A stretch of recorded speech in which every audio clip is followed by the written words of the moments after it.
Kalau Tuhan buka pintu hidayah, tuan pegang elok, jangan tinggal dah. Ada di kalangan kita dah mula nak jinak, nak baca Quran, nak semayang, baru nak mula nak tinggal. Pegang elok bang. Dan ada di kalangan kita dah istiqamah dah. Sebab apa? Tatanazzalu alaihimul malaikah. Orang yang istiqamah ni, malaikat akan turun di saat dia nak meninggal. Alla takhafu wa la tahzanu, malaikat akan sebut, jangan takut, jangan susah. Kan?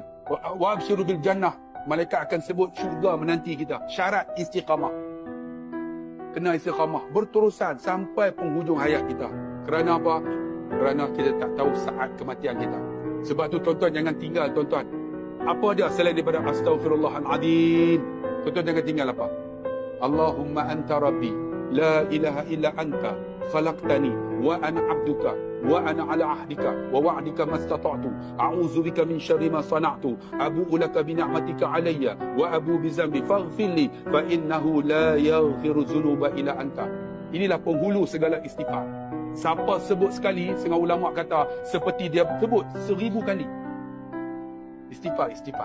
Tuan-tuan, astaghfirullahaladzim kena sebut 1000 kali. Sebut yang ni macam 1000 kali. Sebab apa? Orang yang istighfar esok di padang mahsyar akan dibentang segala apa kita buat. Tiba-tiba maksiat kita diblank. Kerana apa? Dengan taubat yang kita buat, kita sebut.